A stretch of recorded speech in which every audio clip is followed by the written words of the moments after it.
Okay.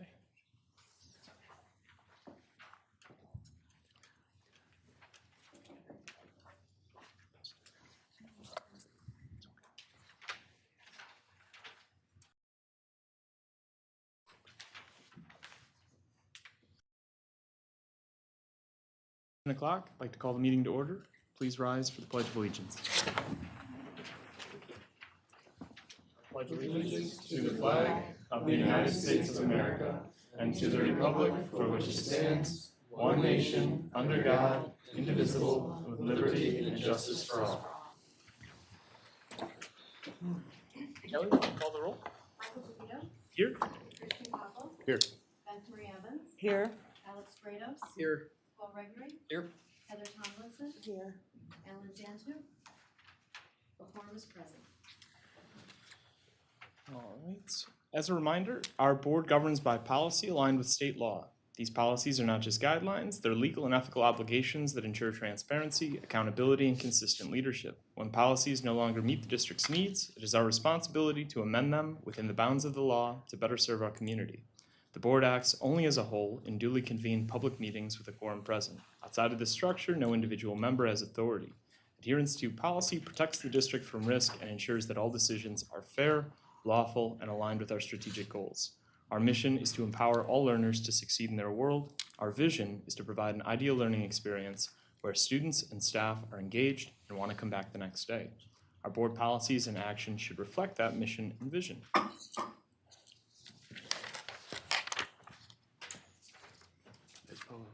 The first item on our agenda is a standing item, but particularly relevant to our educational offerings. I'd like to take a moment to recognize some Oscar staff who've stepped up beyond the reasonable call of duty to assist the district. Is Mrs. Allmark and Miss Maffey in the room? Great. Thank you very much for being here.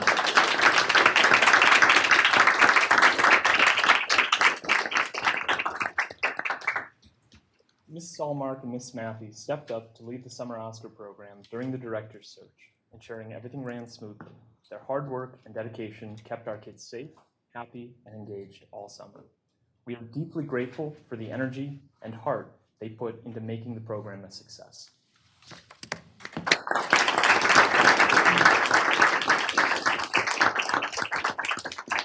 I can tell you, there were a number of moments where we were talking about the Oscar position and the director position and the work that you guys were doing. I know I was thinking front of mind, hopeful that there wasn't a huge burden that was put on the remaining staff for the void, and I know that you guys went above and beyond. And again, I just want to say thank you so much for really stepping up. So we're grateful for you. I know this is a little new for the board, doing some staff recognition. So you guys are not only our first members of our district team to be recognized for outstanding achievement, but also I just can't think of a better group of people to start off with. So thank you again. All right, so moving on to the consent agenda. I want to pull up here items 4.01 through quite a few here. So item 4, we have consent, items 4.01 through 4.16. Entertaining a motion to approve the consent agenda as presented for items 4.01 to 4.16. To read them individually? So we can, sure. So items, pull up my list. We have minutes of the special meeting June 17th, 2025, minutes of the executive session June 17th, minutes of the regular meeting for June 24th, minutes of executive session June 24th, minutes of special meeting August 1st, minutes of executive session August 1st, minutes of special meeting August 13th, minutes of the executive session August 13th, bills payable, financial reports, personnel report, gifts and donations report, succession of authority, review of the executive session minutes, January 2025 through June 2025. And the destruction of verbatim executive session recordings and the FFA National and State Convention field trips. So any discussion on the proposed motion? I don't know that there was a motion, but I do move to approve the items on the consent agenda. Second. Moved and seconded, so I'll restate the motion. The motion was to approve the consent agenda as presented, items 4.01 through 4.16. All right, Kelly, would you call the roll? Tomlinson, Yes. Stanfield, Yes. Hubble, Yes. Evans, Yes. Burgos, Yes. Regner, Yes. DeVito, Yes. motion carries.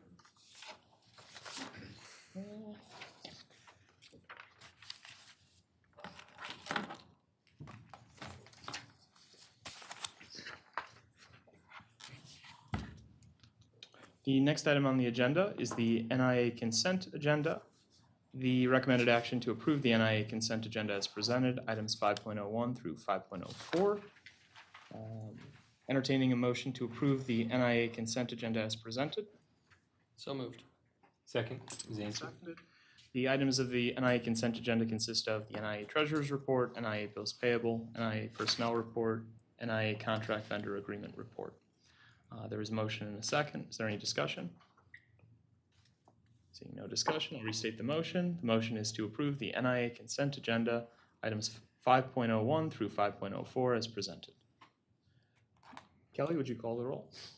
Stanfield, Yes. Hubble, Yes. Evans, Yes. Burgos, Yes. Regner, Yes. Tomlinson, Yes. DeVito, Yes. motion carried. All right, item 6.01, fiscal year 26 NIA budget. The Board of Education must hold a public hearing for the adoption of a budget. The purpose for this hearing is to take written or verbal testimony from anyone wishing to speak regarding the fiscal year 26 NIA budget. Let's see here. We'd now like to open the public hearing on the fiscal year 26 NIA budget. Anyone wishing to speak, please come forward, state your name, limit your remarks, and if you'd like to submit written material, you may do so at this time.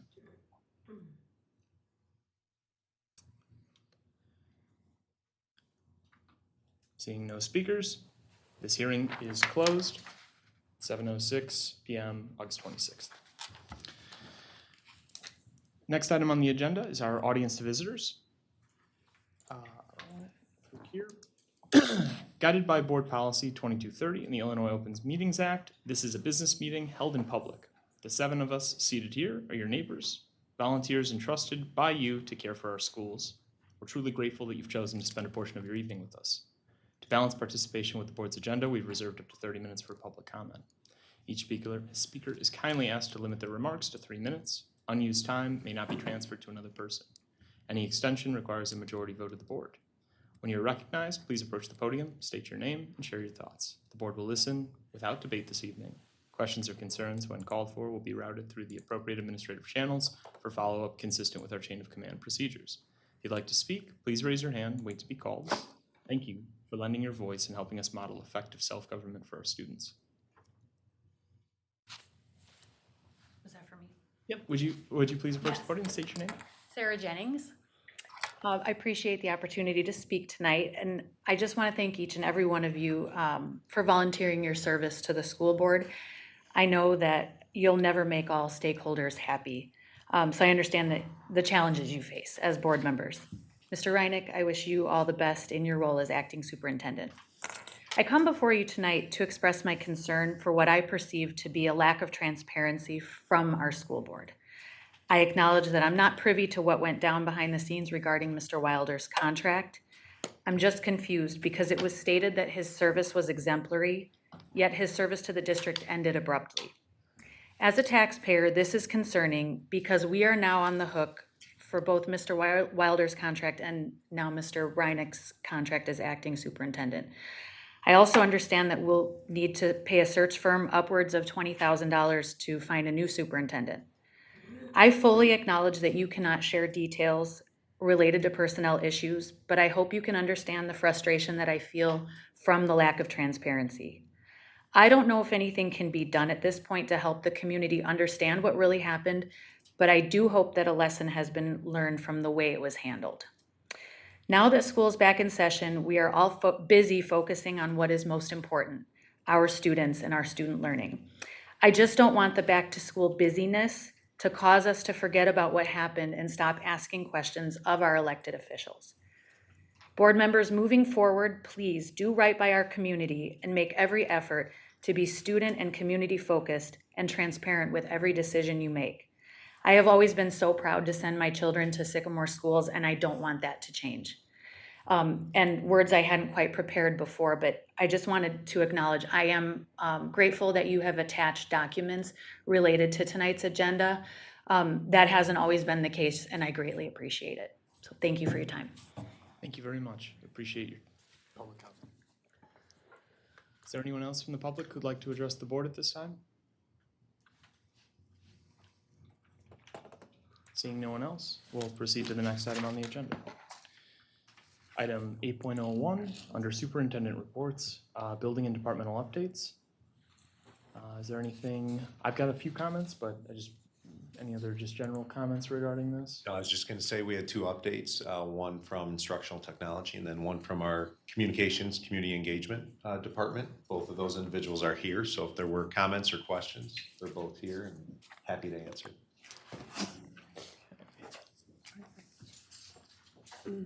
Oh, I will mention too, there's a new format, as I'm sure. So Michael gave us some suggestions on things that might be useful. So any feedback that you guys have at any time, now or later, to make it the most useful for you. Yeah, I would just like to say thanks very much for the reports. I thought they were thorough and great, and I'm happy that we've got like public record, these are in the public record now showing, here's what we're doing, here's where we're going, we can, everyone can see. So I think it's really great. Thanks for your effort. I especially like the Spartan Spotlight. The Tanakis and Ed Holland are being called out in the different department reports. I think that's really nice for all the great things that the district is doing, but especially those spotlights is really nice. Nice presentation. And all the buildings we'll start to introduce the buildings in September. Wanted to give them a little time to get school under their belt, but then they'll use the same format, see how it works for building level 2. Any feedback of what is or isn't working with it, or some nice. changes that we should? No, these two took it on right away, and if we don't quite get something right, just let us know and we'll adjust. But I think it goes both ways though. Yeah. If it's cumbersome or not, if there's things that we can do to adjust, it's a living document, I would say. yeah. So I want to just echo some of the sentiments. I really like what you guys have put together in this. This is really detailed. Some of the notes on the communications report, Celebrating Central, the documentary partnership, really nice outreach. That was well done. Back to School Bash, I had a vendor reach out to me directly to tell me how many people he was able to reach, and it was they said the most successful event they'd been to this year. They couldn't believe the amount of people who interacted with them, and so that was amazing feedback. You had said over 800 attendees. This is like huge. That's a massive event. And speaking, having been a part of organizing the car show for Sycamore and Pumpkin Festival and a number of community events with the Rotaract, I can tell you it takes so much effort. And I saw I think some of the pictures of the team you guys had assembled to do the Back to School Bash. Awesome. And I have a really cool picture of Charlie in like the bucket of a truck. So that's awesome. Thank you guys for doing that. Cross-team delivery on the Family Tech resource page. Awesome collaboration. Thought that was really notable. Awards for Portrait of a Spartan. Definitely awesome momentum on that. I think that's great. Good to see that we're meeting all the needs on the communications front, and noted on some of the governance linkage pieces and relevant board policies. So I know we're going through the 5-year review, so it's always stuff to look at. For tech, fiber to the new admin center, that was interesting because I do remember that being like a really big pain point, and there was a lot of talk about how that was going to happen. So I was really glad to see that came through. And the switch replacement in 8 buildings, Windows 11 upgrades, refreshed Chromebook plan, and from what I understand, like all on schedule. So, wow, kudos. I am curious about this MTSS tool integration and training plan. So that's really, because we're going to be talking, I think, about MTSS soon. At the Learning Teaching. Yeah, on the 18th, right? Yeah. So that's really relevant and, interesting hearing the change management posture. So that's like good stuff there. Family technology resource page, again, mentioned this with comms, but definitely like a good customer service move, it seems like, for families. So hopefully we can build that out. I had an opportunity to sit through the AI presentation on opening day, and poor you, Dr. Valentine, because I was your like turn to your partner. So, but I will say that was the Gemini outlook. Like I never spent time on Gemini, and we now have, as I understand it, as a board, access to GEMs, which are like custom custom generative AI software. So definitely something neat to look at as a board to be able to maybe leverage we were talking about maybe for policy. Okay, and then I saw the staffing need for the 5th tech specialist, and that's noted, and I think that watching that workload and revisiting in our budget conversations is going to be an opportune time there too. So, and now it's in the record. So those were just some of my notes and comments. I know there was a lot here, and it was so thorough. And then again, talking to Alan's point about the recognition, for our music and I'll just jump back to communications. Here I think it was Ken and Amy Tanaki with Outstanding Music Educators through Chicagoland Award, the Quinlan and Fabish Music Company piece. I thought that was nice. I had an opportunity to watch. It was like an audio transcript of the write-up. Maybe I clicked something that should be available, but yeah, it was really neat to be able to see that. And then I know Ed Hollander was also noted as having been pretty instrumental in a lot of this, and I actually saw him during opening day too, and he was willing to chat with me in great detail, despite likely having a million fires that he was dealing with. So thank you guys. Just one thing to note too on the new format, the looking ahead future focus. I think that's a nice thing for us to keep in mind of topics that are up and coming, but then also for anybody in the community or elsewhere who's reviewing some of the documentation can kind of get an idea of topics that might be discussed at future board meetings. Well, and that was something, and I kind of lightly mentioned this, but there was an example that they used when they were giving what Gemini can do, and it was talking about how Gemini, it overlaps with some offerings that teachers or staff may be already using, and I think that as we become more comfortable with Gemini as a tool, there's probably going to be some opportunities to have it supplement some of these existing tools. I think, was it Brisk was the name? I think was it Brisk or Briskly? Yeah, Brisk. I was like, well, that's neat. And from my understanding, a lot of people were murmuring, do we have access to Brisk? And I think the answer is yes, right? So they do have access to Brisk. But not to put you on the spot, but are there any other integrations like that you think are notable for the upcoming year with Gemini, like Brisk? You sent an email that had some detail about other integrations, and so but that one stood out. So Yeah, we've got students and teachers have access to different tools. We just have to be really mindful of our SOPA agreements to protect our student data.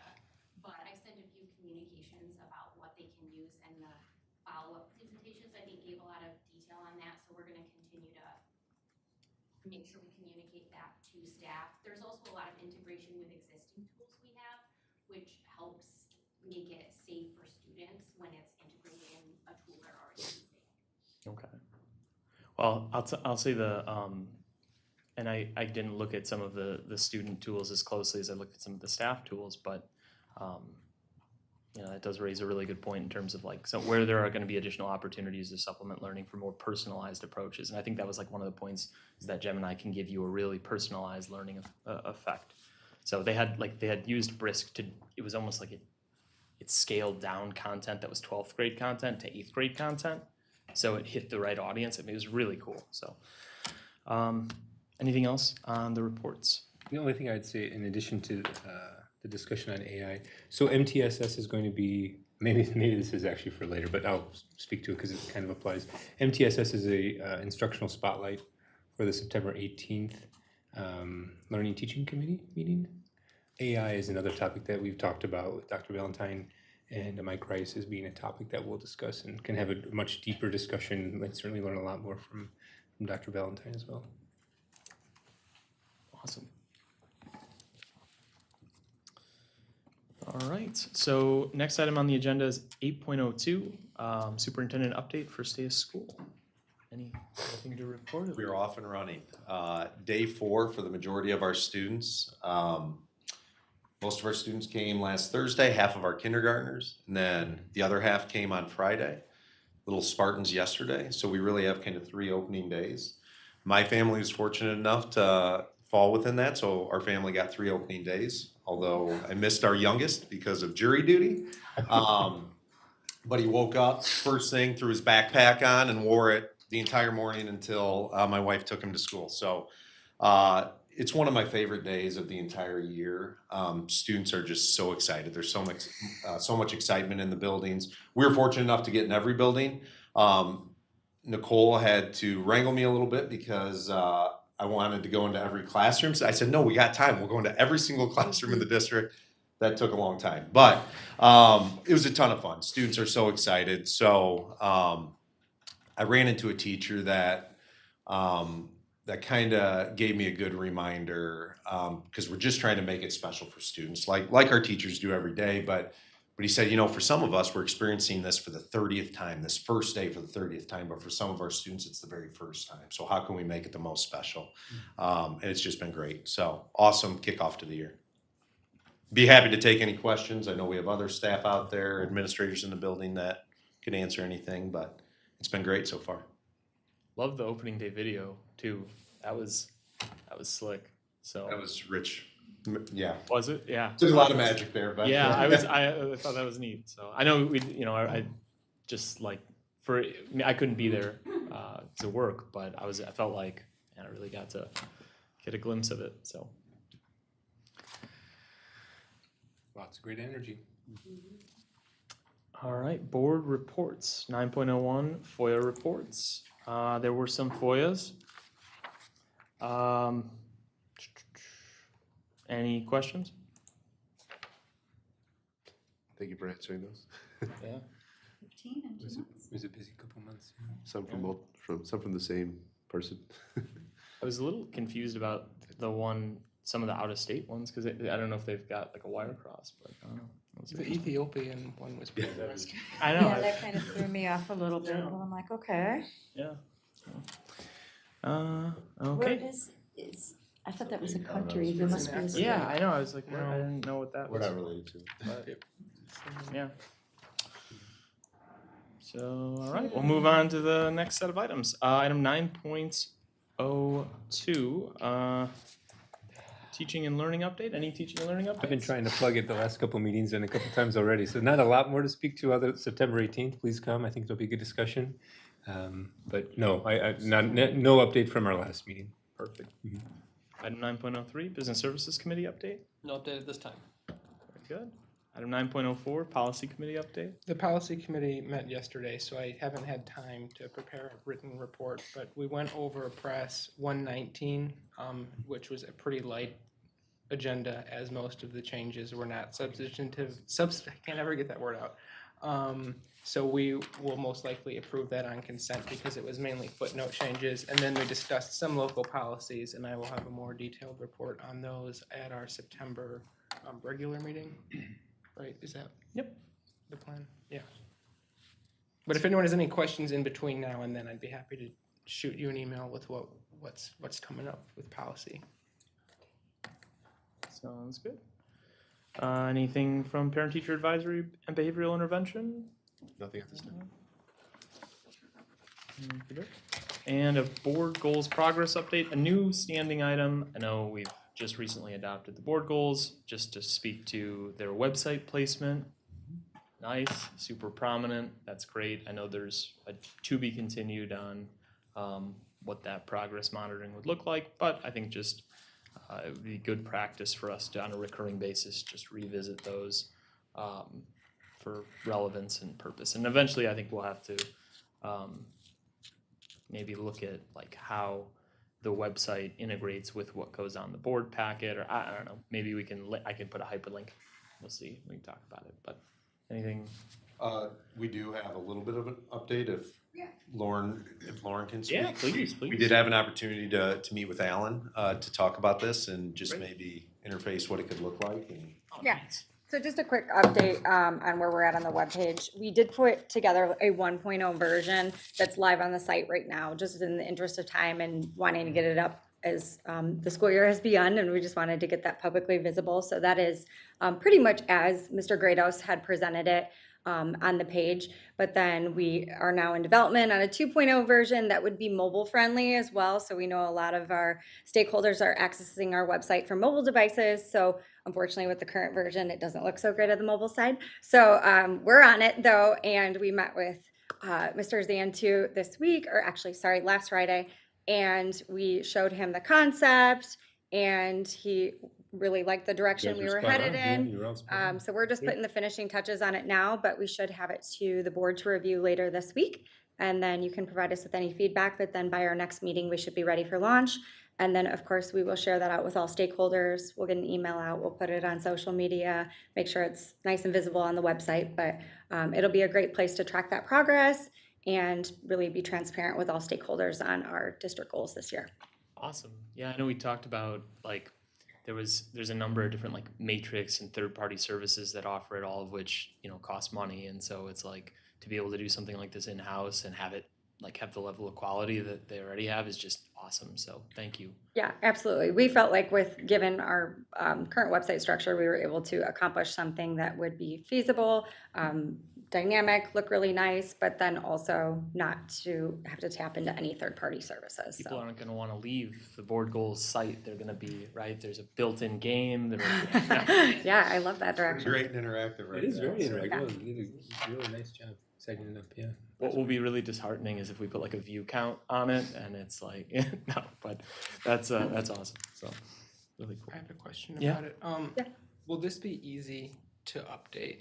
So like when we change the intentions and expectations and deliverables for FY27, can you just like copy and paste them into whatever you made so we don't have to rebuild something every year? Absolutely, yeah. The way it's built out now, I don't want to go too far into the functionality discussion, but it's built under something called posts, so we can truly just take the information, copy, paste in, and it updates the module and the graphic and the pop-up and all that. So Okay. yeah, it's pretty simple. It's just the original build that takes a little bit of effort, but now moving forward, if we get a system, and then it'll just be up to us to determine then moving forward how often we want to see that information updated. Is that on a monthly basis, quarterly basis? And the board can also provide us some direction on that, how often you'd like to see those be updated. But I think some of those goals are really going to be, some could be quarterly, some could be half or twice a year, you know, so that it might just be dependent on what makes sense for each individual goal. Okay. So we met with Alan at the end of the day, Friday, and then yesterday we talked about it, and this morning she said, hey, I think I have 2.0. You know, just about finished, almost ready to share. So it was that quick, just for Lauren to kind of tackle it. So then we'll share with you guys, get feedback, and she'll quickly make any other changes to make sure it's ready to share out to the community however we want to. And that's the thing, like maybe we can embed it in the agendas, or we could put it in the before the boards, or like there's just to like get more views on it, so more people want. You know, that's the burden that sits on the board, right? Is like, is this something that people want to interact with and engage with? You know, it's not always super exciting, but like I can tell you the way that our website even lays out, how dynamic it is, and like it's just it really pops. So it makes it at least easy to navigate. So. If the goals can be anything like that, that's awesome. Absolutely. And we could talk about some more strategies too to make sure it's visible throughout the year and that we're revisiting it with stakeholders as well, whether that's we're including it in newsletters on a quarterly basis or, you know, constant reminders on social media. If they can go to this web page to track where we're at, just, you know, throughout the year so that it doesn't trail off on the conversation. Right. Yeah. Like maybe we can put it in the torch. I'm just like, yeah, spitballing. absolutely. Well, don't forget that I think a lot of these goals are going to be discussed and kind of tracked more at the committee level. Mm-hmm. And so this will be a nice way to visualize and see what those goals are so that the community can reference it. But the greater detail might be more easily seen through some of the committee work, I think, like the academic or the financial portions of it, the business service side. And hopefully it draws more attention to those then. Right. Too. Yeah, So, definitely.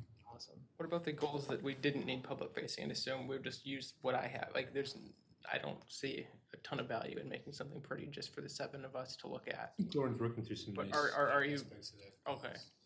Yeah, we did talk about that a little bit. I had mentioned to Mr. Zantu potentially about putting it on our intranet, but he had said it might be better served as like a live document that's just on Diligent. So we can kind of talk through what that fit looks like.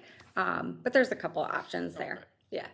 Yeah, just on that note, I would like to make sure everything's as easy for everyone to get to as possible. So even if it doesn't look so nice, on the nice page, there's a link at the bottom that says, by the way, here's another set of documents. You know, just my opinion. But if they're looking at these, I don't want there to be like a huge distinction between, you know, just these goals and these goals, just all the goals, get to them all very easily, would be my personal desire. But yeah. Yeah, and if we did decide we just want all the goals, we can easily add more. Is there, just refresher, I guess, what was why were we doing the 2 layers? Personnel related goals. There was some, They're all public, right? Like They're all public, yeah. but it's like we don't need to, I mean, I just don't see a ton of value in saying, look, we've created new evaluation instruments for staff. That's one of our goals. Like, I mean, we could, that's a conversation to have, You got them up right here. but those are the public Identity, ones. District, financial. Is it? And then there's the internal ones. But if we want to make them all public, we could. They're like all public facing on the website. Which is at the last meeting we talked about having some of them not be public facing. A couple that are more internal. Not really It's student just outcomes. like, is anything ever internal though? Like it's all That's what in, yeah. you know what I mean? Like everybody can access them anyway. So like, what's They'd be there is no foilable. internal, Yeah. right? Yeah, right? no, It I'm should just yeah. all be, yeah, it doesn't, I get that, I get what you're saying, like, okay, yeah, restructure some, I get that some things are more in-house side of stuff, and if that's not like living right next to these, okay, I understand, but at the very least, right below it, there should be a link to, and by the way, here are these other sort of less soundbitey type of housekeeping type of goals that we have, and here they are. you can just reference the 1.0 as a Yeah. kind of an all-encompassing. Lauren and the team have put together a really nice. Yeah, this is great. I'm not like I'm not trying to provide any negative feedback whatsoever. I also don't understand this distinction between, we've got the public facing and non-public facing goals. To me, doesn't sound right. It's like our goals are how we hold ourselves accountable to the public. And so I just want to make sure that it's very, very easy for everybody to see every single goal we've got. So I guess should we just put them all, like have direct Lauren to put them all on this dashboard? Yeah, I would say why not? Are we missing something? Is it?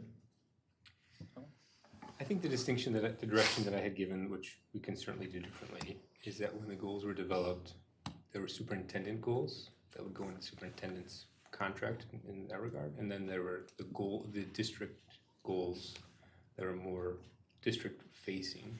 If we want to put them all on there, that's fine. I think the intention was during the goal setting process to kind of split off the two, but the process, as it's been showcased, has been always one singular document. So I can understand what everyone's saying. I don't necessarily disagree, but I think one of the things that we discuss is, do we want to have something that we can give to the staff, right, and say, hey, here is the goals that we're going towards. Anyway, I don't know that it's overly important one way or the other. Yeah. I think when we do goal setting next year, this is not a matter of being secretive or anything in that regard, but there are goals that are more specific to specific roles that probably fall within that portion of the transparency, if you will. And then there are other portions that are more for, hey, this is the district, this is what we're doing. And those are the ones that are really distinctive to the greater portion of the district. However we want to handle it, I guess I can understand both sides of it. This was some direction that I had given Lauren, so take it as it is. So maybe a future agenda item? Well, I feel like also you don't want to have it too cluttered to where people probably aren't going to read it. Because when there's too much, it's overwhelming. People are busy. So I think a link to, if someone wants to see the other goals would be good. But just have, our goals there, and then because you're talking about having the personnel goals as well, right? On the same The two, I guess, just page. the two goals that Alan and I recommended keeping more internal were cultivate a measurable and positive district climate that attracts, support, and retains top talent with collaboration across the district. So that would include develop and present to the board a strategic plan to focus on attracting and retaining teachers. And the district will utilize data from the ISB-approved alternatives survey to gather insights into emerging trends, concerns, and priorities with an aim of 65% participation in each group of respondents. So I mean, it's not something we would want to keep from the public, but it's not like the same as Right, maybe a link to it student then. math growth as a was X, Y, footnote. Z. It just doesn't have the same. But Just if we want to just add those two, it's only two. I mean, Yeah. I'm not super opposed to it. And then the next one is evaluation instruments will be tailored to specific positions for personnel. Well, how it I lays just don't- out, we'll see how we can Yeah. shake it out and some feedback. But ultimately, the goals themselves and monitoring the progress will operate independent of this, practical how it's going to be displayed discussion. So, Yeah, nonetheless, thank you very much. Yeah. Sorry to Thank you. derail. got a. I think you'll see a clean and concise approach that Laura and the team have put. Yeah, this looks great. Yeah, I just didn't, I Although just, it's gonna Oh, get- yeah, yeah. yeah. Oh, that's better than that one. It's Don't much- look at that one. Yeah, That, yeah. that's, Don't look no at this offense, one? that's You have a better 1.0. 2.0 is totally different, so just Okay. okay. hold tight for that one. So, yeah, no, All all right, good. thank you. Thank Thank you for all you. your hard work. Thank you. All right. So the next item on the agenda, item 10.01, approval of the resolution regarding the fiscal year 26 NIA budget. I think the At NIA this people left. Time. I think the NIA people left. Oh, did they? Did they? They did it. Oh, okay. Well, then item 10.01, I'll entertain a motion to approve the resolution regarding the fiscal year 26 NIA budget as presented. So moved. Second. Moved and seconded. Is there any discussion regarding the budget? I mean, I should know better, but I still don't fully understand why we're looking at this. I guess we're the body that used to lease space to NIA, right? Why are we still, We are NIA's fiscal agent, okay, so everything they do falls under our tax ID number, okay. our ISB code, everything. So legally, this board has to approve anything that goes to the state, But they have their own board that's looking at this too, right? yes. Okay. And do you oversee any of it? Like, is it all, I thought it was separate, or do you have any role in managing I this? don't oversee the budget. Okay. Is that a rolling responsibility, Nicole, or is that just kind of ongoing into perpetuity? It's not, the districts don't share that responsibility No. over time, right? It's been Sycamore Yeah, we have for, been their fiscal agent since the 70s, yeah. thank you. Moved and seconded. Any other discussion? All right, so the motion was to approve the resolution regarding the fiscal year 26 NIA budget as presented. Kelly, would you call the roll? Couple, Yes. Evans, Yes. Grados, Yes. Gregory, Yes. Tomlinson, Yes. Santu, Yes. DeVito, Yes. motion carried. The next item on the agenda, 11.01, resolution to publish bids for 245 West Exchange Street. There's two documents here included. There will be a little clarification and discussion. The motion I'm entertaining is to approve the resolution authorizing the publication of bids for the property at 245 West Exchange Street as presented and to direct administration to proceed. So moved. At what price? There's a motion. Hang on, we'll go there. Could you? Is there a second? Second. Moved and seconded. So the minimum bid price per the document is $199,000, but we reserve the right to reject all bids. Could you restate the motion, please? Yep. The motion is to approve the resolution authorizing the publication of bids for the property at 245 West Exchange Street as presented and to direct administration to proceed. So as presented is the 199,000. The resolution as presented. So the resolution, which includes the minimum bid and then outlines the procedure for bidding process. And restating kind of just to your point, and Nicole, correct me if I'm wrong in this process, but we'll host another closed bid. Minimum bid price is $199,000. The bids, as we receive, once they're all received and the closing for the bid ends, we'll read the bids aloud. They'll become public. The board will then convene at the September board meeting to decide and deliberate in executive session if we choose to accept any or none of those bids. At which point, if we choose to accept none of those bids, we could then enlist the services of a private brokerage firm, or we could choose to accept the bid and proceed with closing on the building. Is that, I got it right? Okay. If we do engage with a broker, they do have to guarantee us the minimum bid though. Okay. This minimum bid. Yes. Of Is that a new one? 199,000. Okay. Yeah. And there is like a timeline flow chart from last meeting that we put together too. So if that, for clarity purposes, because I just rambled off a lot of stuff fast. So if you go to the last the last board meeting from the 13th, you'll see that like timeline. So gives us optimal options. So any other discussion? I'll just note that, I mean, this is in the record, people can click on this, but we got a comparative market analysis that put the value of the building between 199 and 249. So we set the minimum bid at the low end of what our comparative market analysis said.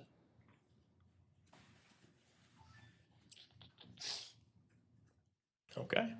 Any other discussion? I was happy to see the comparative analysis. I think that was helpful to give some guidance because there's been lots of discussions of value and other items that have been wide ranging from significantly lower to significantly higher. So it's good to get a little bit more clarity. Was the antenna moving 50,000, right? I don't think we had a We don't know the price. final price on Well, that. we don't have that yet, okay. Do we anticipate it will be less than 199,000? We have some options or other ideas for that, so I'm not sure on a total cost yet. Love other ideas. All right. Anything else?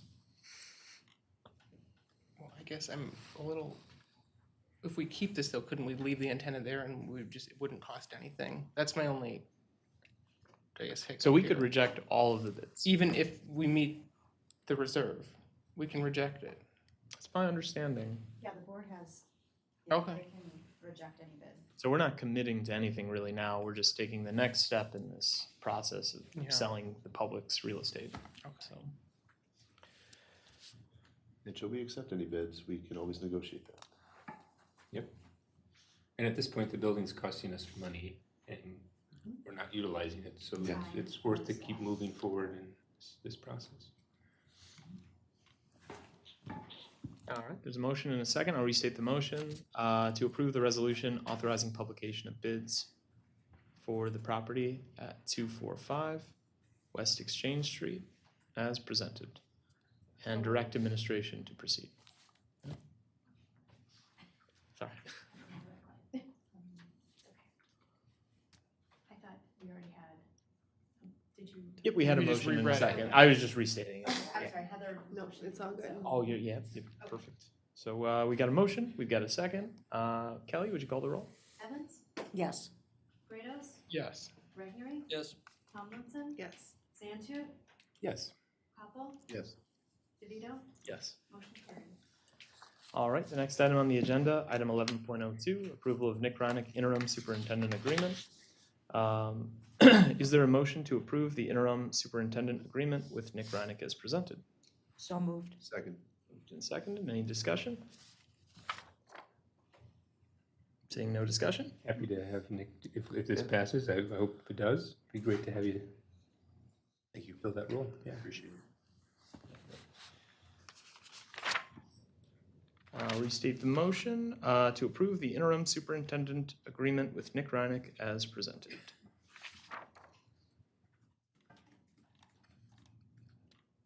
Is that Kelly? Kelly, would you call the roll? Grados, Yes. Regnery, Yes. Tomlinson, Yes. Santu, Yes. Koppel, Yes. Evans, Yes. DeVito, Yes. motion carried. All right, the next item on our agenda, and the last item before we go into executive session, but not the last item of our agenda tonight, clarify, is the superintendent search process overview presentation. For item 11.03, we're joined by two associates from Hazard Young, Attia and Associates. HYA is a long-standing national search firm with a strong Midwest reach and a high retention track record. They're going to brief us on the process and timeline. Dr. Lynn Burks is a seasoned education executive. She has 30 years in leadership, including 24 years as an elected board president in a 10,000 student district with a portfolio that spans technology, integration, competency-based learning, and early childhood expansion. She's an author, a coach, and a frequent speaker on Future Focus Practice. She's going to help us keep the search tight, transparent, and aligned to student outcomes. And there is Dr. Carrie Federaro, if I'm close. Bringing 42 years in school administration, 15 as a superintendent. He's led in systems from 250 to 38,000 students, teachers and mentors, future leaders at the postgraduate level, and is an HR specialist. He'll ground the process in practical hiring, discipline, and candidate vetting. Please join me in welcoming Dr. Lynn Burks and Dr. Carrie Federaro to Sycamore School District. Thank you.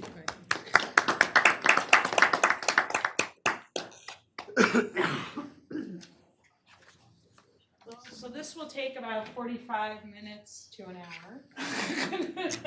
So we'll stand and then we'll also take notes. And what's really important too is that you have your calendars out, because we're going to set some dates. So first and foremost, thank you. Thank you for entrusting us in the most important decision that you'll make. So we're honored to be able to serve you in this capacity, and we're really excited. Do you want to say anything, Carrie? No, we appreciate the opportunity. And as Tim said, looking forward to working in partnership with you to select your next educational leader. Thank you for the opportunity. Okay. As we go through the meeting, Carrie and I have a sign-up sheet as well. And so as part of the search process, we will have one-on-one interviews with all of you, the board members. So if you can look at your schedule, we can do virtual meetings, we could do phone calls, however you prefer.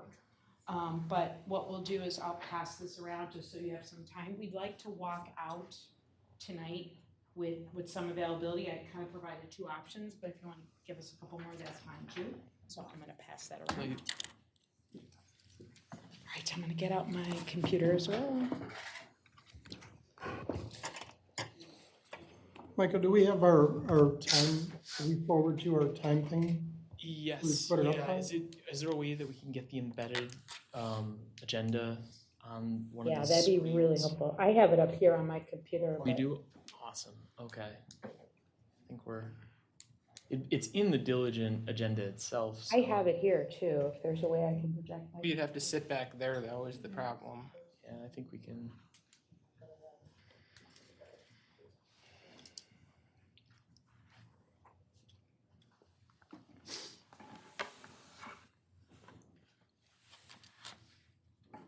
While we're waiting to pull up the document, this is also an opportunity for each of the board members to ask questions about the search. The outcome tonight is to have no questions at all about the timeline for the search. We're going to talk about specifications. We're going to talk about communication. We're going to have some questions for you. So by the time, everything is clear and everybody kind of knows the direction. And I think we stated in our proposal, Lynn and I are always available. This is our full-time job. You're our client. If you have a question, text us, call us, email. If you want an immediate answer, call us, or text us. Lynn and I joke we sleep with our phones, so we're available 24/7. This is what we believe is your most important decision as a board, selecting your educational leader, and we're here to support you all the way. Are you going to talk a little bit about, every district is unique, right? Sycamore is unique, and we think it's very special, of course. How you cater your process, which is very robust and probably quite regular, right? You have a very regular process. How do you specify it and make it more specific to what Sycamore's needs are and what the community's needs are and the district and the boards? Yeah, and that's really thank you very much, Alan. That's kind of what the discussion is about tonight, is how we have a robust process in place, but every district is unique. Mm-hmm. And you have board needs as well, and those are some of the discussions we're going to have tonight. Great. So, thank you. Yeah, thank you. Looking forward to it. So first up, we'd like the board to actually, because this process, and as you can see, we'd like to take advantage of what we call wave 1. And wave 1 would be concluding the search before the end of this year. So. Calendar year. Calendar year, so it's gonna be, pretty tight. And so we're asking the board for a board liaison during the search. There are times, multiple times a week where we need one person to be that liaison. So I don't know if the board has had that discussion yet. Typically, it is the board president, but it doesn't have to be. But we would like to have one person on the board that we'll communicate to continuously. And then we'll also provide weekly updates as well. But just having that one point person, just to kind of, talk over the search as we kind of move the search through the fall. And then we also asked for, Kelly. we also asked for a building rep, and it's typically the role that Kelly's in, and if she's the one, great, and if not, let us know who will be. But we will utilize those two individuals as our point people. We will communicate with all of you, but we need two point people. Well, unless anyone else is particularly interested, I'm happy to be the point person. And I do want to thank President DeVito. He's been wonderful through this process as well. We've gone back and forth several times as well, so we appreciate that. Very timely feedback. All right, so we have that. All right, another item we need to talk about is confidentiality. So that being said, the board has, you can determine how confidential you want this search to be. So some boards, what we're seeing lately is that the search is confidential up until a certain point. And what I mean for that is as we move through candidates, the board will have access to those candidates and all the information, but it is 100% confidential. We do that to protect the candidates. Only one person gets this job. So typically the first slate, and even as they go into the final slate, it is usually completely 100% confidential. So you can imagine a superintendent, a sitting superintendent, maybe in a neighboring school district or a school district in a different state. Some school boards choose to have it public. Well, believe it or not, that's going to limit your applicants. Some superintendents would like to apply, but they're probably not if it's going to be public because it's going to get back to their school district and they're going to have to answer some tough questions. And so most school districts, especially in the Midwest here, keep it confidential, as Lynn said, until that final round, and then they make it available to the public. Selecting the superintendent is 100% the board's decision. You're elected by the community. You represent your school community. And there'll be all kinds of opportunities for all of your stakeholders, including your community, to give input through this process. So our recommendation is to consider strongly keeping it confidential until you get down to the final couple candidates. However, like you said, each school district is unique, and we don't know your specific needs yet. And so that might change this decision right now. So as we think about that, can you, where in the process, maybe just a really high level, I know you have it written here, but it's hard to see, and I have it here as well, but generally what's that funnel look like, and at what point are you suggesting, or what's the common place where the confidentiality breaks? So we will deliver a slate of candidates, a first slate of candidates. Mm-hmm. That being said, we'll also tier that first slate. We will work the first slate of candidates that we call tier one. We believe they can do the job. Any of the candidates. Any of the candidates. And we guarantee it. And we guarantee it. So if you select any of the candidates that we put on the first slate, we guarantee that they're going to be with you beyond year one. If they leave during year one or right afterwards, we guarantee we'll do the search again at no cost. So you market the position, you get applicants, it's a larger pool, Yeah. narrow it down to ones that you feel guaranteed to fit the position. Yeah, which meets the profile, which we haven't talked about yet, but we'll talk about the process, perfect. right? Yeah, but. I don't want to get exactly. ahead. I don't want to Right, get ahead right. either, but yeah. So typically, we communicate to the candidates that it's confidential. Mhm. And then they're more likely to apply, especially in that first slate. So You we'll will get as- more applicants if it is confidential. Absolutely. And eventually it will become public. Absolutely. Is the posting listed as confidential or not, or is it a matter of? When we It's interview posted- them, so we will interview each candidate one-on-one. Yeah. And we have that conversation.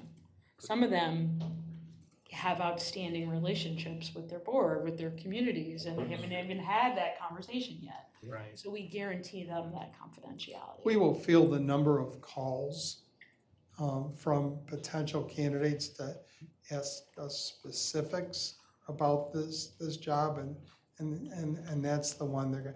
Our goal is to aggressively recruit as many candidates that fit within the realm of your leadership profile that Lynn is going to talk about, that we're going to use as a tool to vet candidates. Mhm. This is where the uniqueness comes in.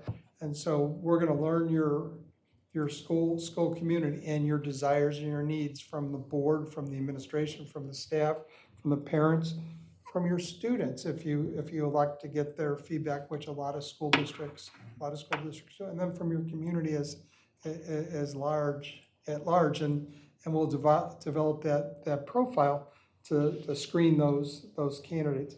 Lynn says we provide you with a slate, that first slate, and depending on the number that you're looking for, could be 3 candidates, it could be 6 candidates. If you ask for an average, I say most boards go with 4. They utilize our services to due diligence to make sure you can give us 4 rock stars right there for us to select. You're gonna narrow that down, you're gonna pare it down to a smaller number, most likely 2, and that's when school boards then open it up. Or some do, some do not. It depends, and we will share conversations. Like if we have a candidate and it's one of your finalists and confidentiality is an issue, we'll have that conversation with you. And you as a board can revisit that as we move from the first slate to the second slate. I think as long as there's an opportunity for multiple stakeholders or stakeholder groups to weigh in the process. Yeah. Whether it be, and I think to attract the most number of candidates, it sounds like it's later in the process. I personally feel comfortable going with a confidential path. So You will have access to the information because we have a portal. You'll have the resumes. You have all the information. You want more information, you'll have that access. It's what, and it's 24/7. We entrust you to have that information, but you're the only ones that have that information. does anyone feel differently? So even the focus groups wouldn't have access to the dashboard? If we pull in, the focus groups, is that, what, like 6 to 10 community members? It's large. No, Or is it we bigger? would have open forums. No, those are open forums. Oh, Yeah. open- This open is just forums. about this is on the candidate side Yeah. and keeping the search confidential. I think our last search was confidential. It probably was. Pretty certain it I would was. be surprised if it wasn't. Even the community discussions and interviews, I believe, if I remember correct, there was discussion of this You were a is. part of that I process. was, and I'm trying to remember, but I'm pretty sure there was an ask that this is confidential for all the reasons that you've laid out. That we've got some good candidates, but they may not want to leave their districts if they don't receive this position. You were on that committee though, but you weren't a board member, right? Correct. And you could see the applicants. Or no? I sat across from him at a table and Yeah. talked to him. Yeah, it was an interview. Yeah. So is that part of so that's No, we're not what- talking. We're not talking about that. So we'll have that discussion. Okay. I want to make sure we want to make sure we're as clear as possible. We are going to have an opportunity for every stakeholder that you define to have input into this process. And that's gonna be in the beginning. Sounds like there's some flexibility for us to Yeah. kind of determine what that looks You like. may decide in the end that maybe you want a group of stakeholders to help during the final To give round, feedback which on the is last probably two what candidates. part of Yeah. it, That's right? what- We have them sign We can always do that. Yeah. Which I'm sure, which you did probably, because still at the end, only one person is gonna get that. position.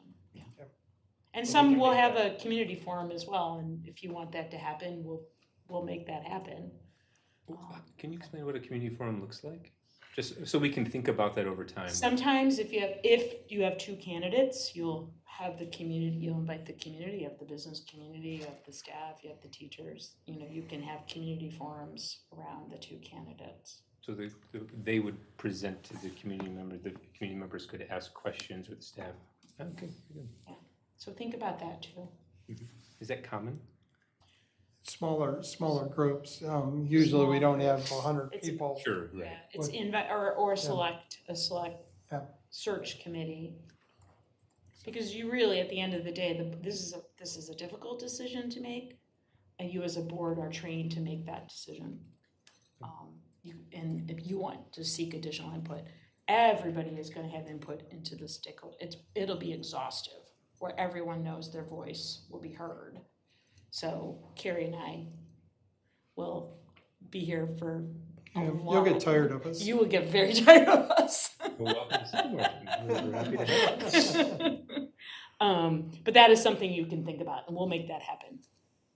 So it sounds to me like you'd get the widest, best possible pool of candidates if, for certainly the first slate, were confidential. And what we in the community are relying on is that you're like a trust clearinghouse, in that you can assess the stakeholders in advance, make sure that their voices are heard in building the leadership profile, and the people you select are going to align with the community's interests, even if they submit their resumes blind, to the community.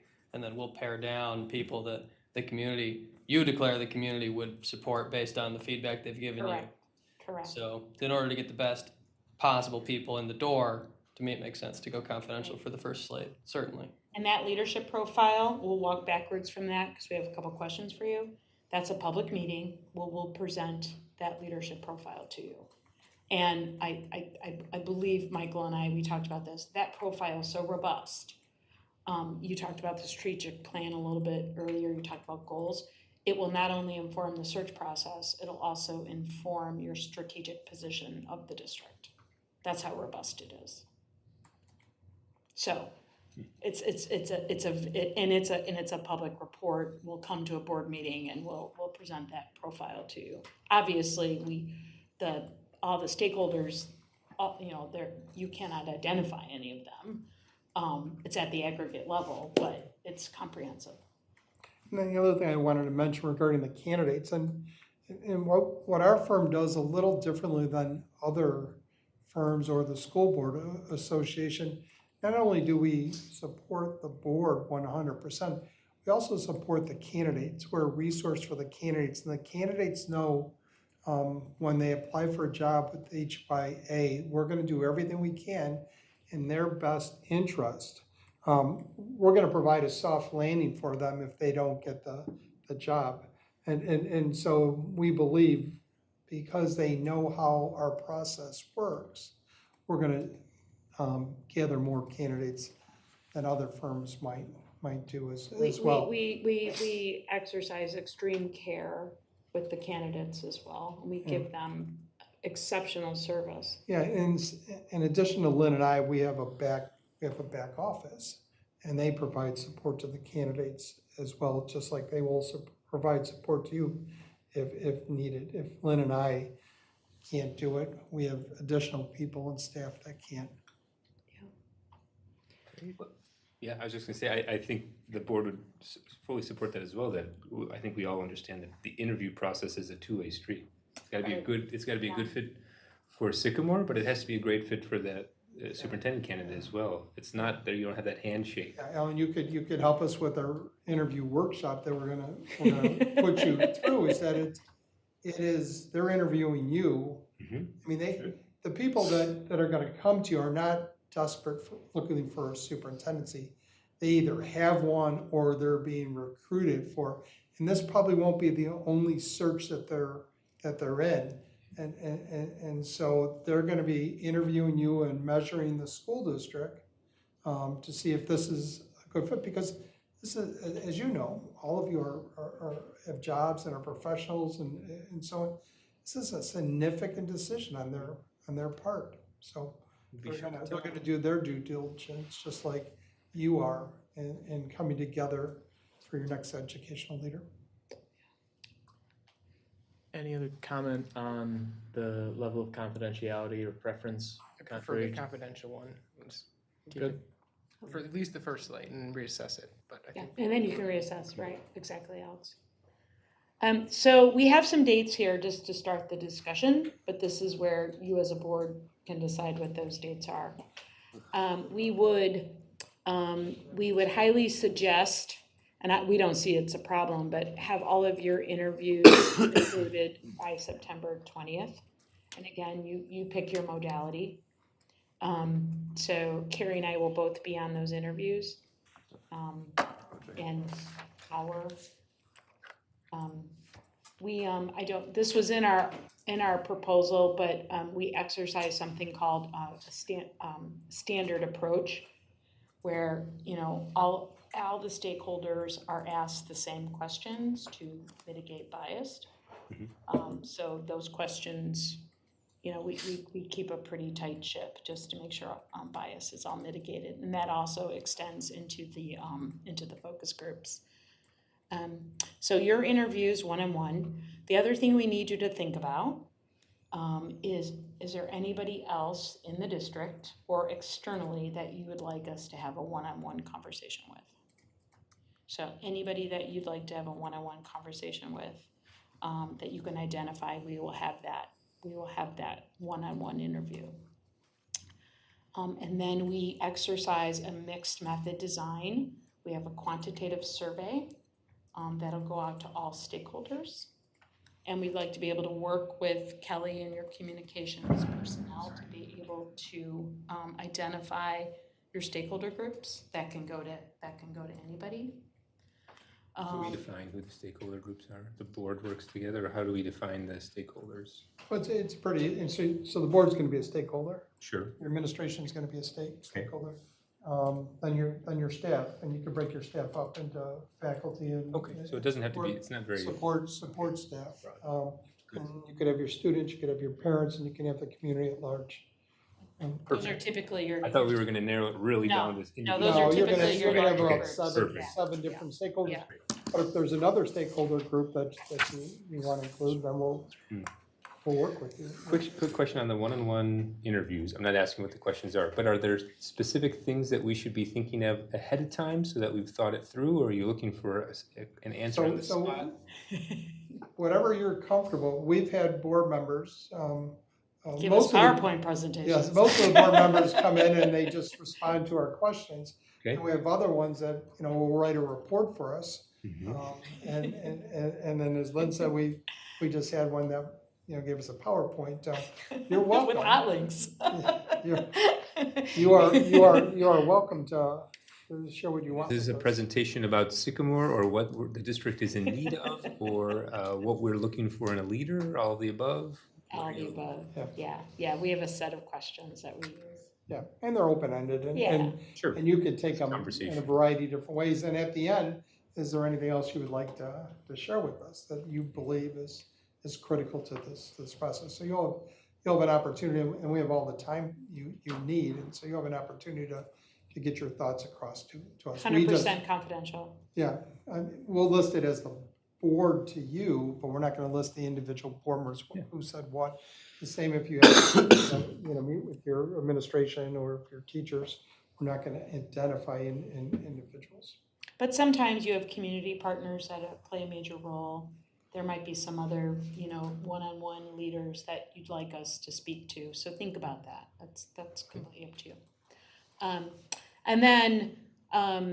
And so we will work with the district to deploy the survey. Typically, we keep the survey open for about 10 days. And we nudge as we work through that. Usually if we open it if we open it 14 days, people take it day 13. So we'll work with communications and with Kelly to kind of identify the contact lists and then how we nudge. Here's something else. It's the beginning of the school year, so you have a lot of gatherings happening at your schools. If you have some open houses, or something like that, where we could put QR codes on for the survey.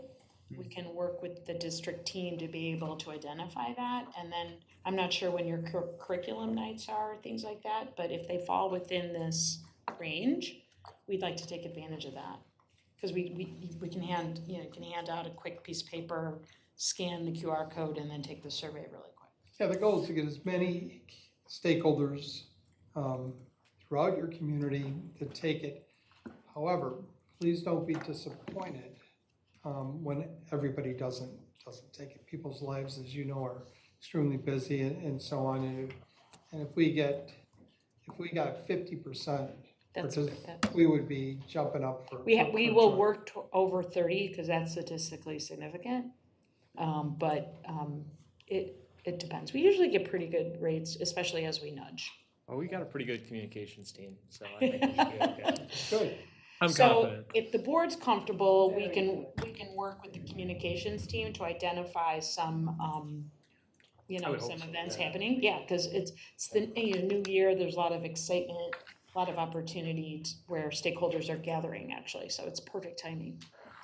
With that, do you need any other direction from us on that, or is that? Just if you're comfortable with us working with the communications team, we can kind of put some tentative dates together and then provide them to the board. Sounds good.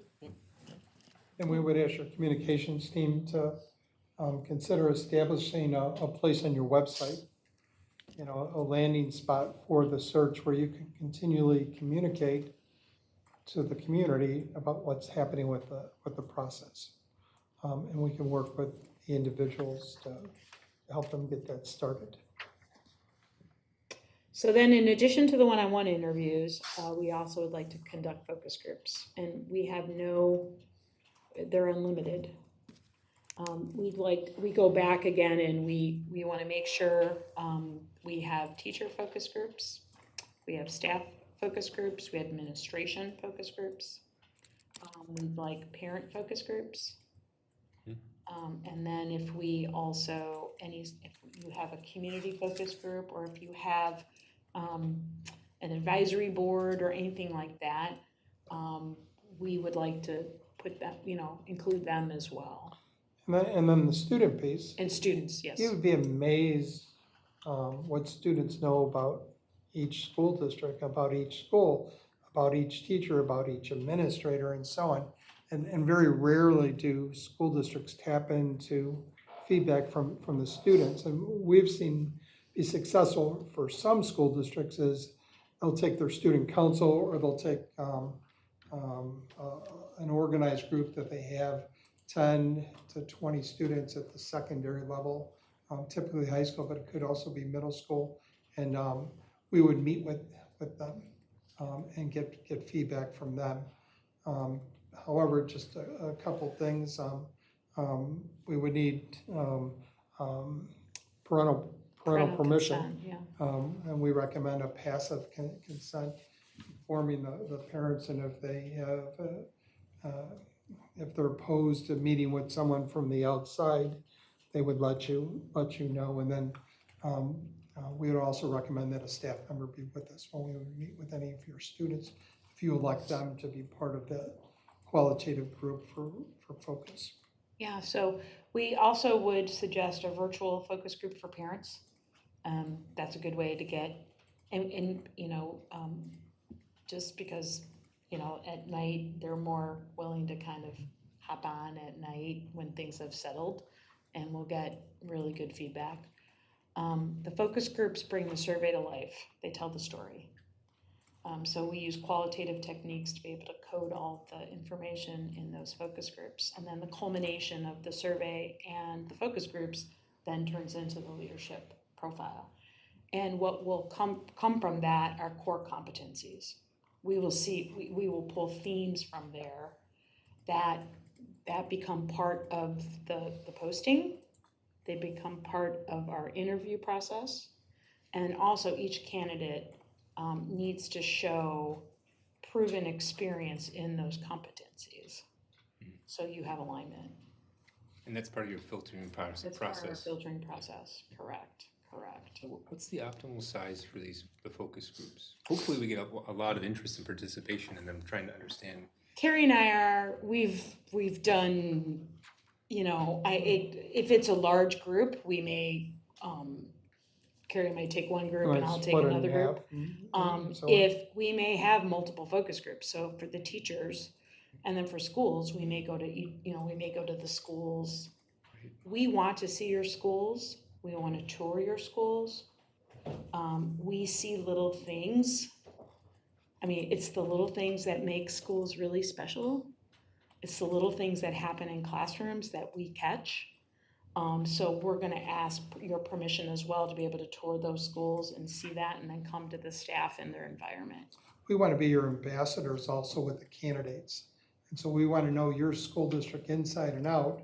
So when we're recruiting candidates, when we're working with candidates and so on, we can give them a very accurate picture because you don't want to be surprised 1 month, 2 months after you hire a new superintendent and find out something about them. That's our job. We need to make sure you know inside and out that individual. The same thing for the candidate. We want them to know inside and out your school district because we don't want them to be surprised after a month or two. Yeah, and there's gonna be great candidates that will apply, but there won't be any alignment. And because we've spent so much time with your stakeholders and so much time in your environment, we wanna make sure that there's alignment. And if there is some, I know we're going back and forth, so I apologize. That goes back to why we tier the first slate. We'll tell you why tier 1 is tier 1 and tier 2 is tier 2. Now as a board, you have, it's your choice to be able to bring tier 2. Maybe you have somebody in tier 2 that you don't want to bring to tier 1. That's fine. But we'll tier those candidates based on the leadership profile and proven competencies. Yeah, the best superintendent in the world could be in tier 2, and the justification is because he or she didn't fit inside your leadership profile. It's tremendous skills. We've had superintendents of the year not make tier 1 because it's just to your point. School districts are unique. You're at a specific, unique point in time. And it's not that they're not wonderful. It's just that they're if there's not as much alignment. At the tiered process, when you provide those, what do you provide? What's a candidate profile look like? So is it as simple as just a resume and your suggestion, or is there some sort of report? So we actually have our candidates. We don't believe in cover letters. Anybody can say anything in a cover letter. We want examples. Yeah. If you have a thriving, and this is all hypothetical. Sure. Hypothetically, thriving career in technical education and you want competency in that. All right, did you build a CTE center? What did you do? What were your outcomes? So we want to see proven capabilities with examples so you can see that and they'll present those examples to you. That'd be great. Yeah, that's where, so through that, and you may say too, as a board, through our interviews, you may have certain things that are also really important. And there might be things maybe that aren't apparent now, but they're part of your vision, your 5-year, 10-year plan. And so we want to make sure that there's competency in that as well. So when we go to choose from those tiers, we'll be privy to that information of here's what was done and the quote unquote the proof of what was done. Yeah. Okay. Great. The other thing, and we're ahead on candidates. I'm sorry.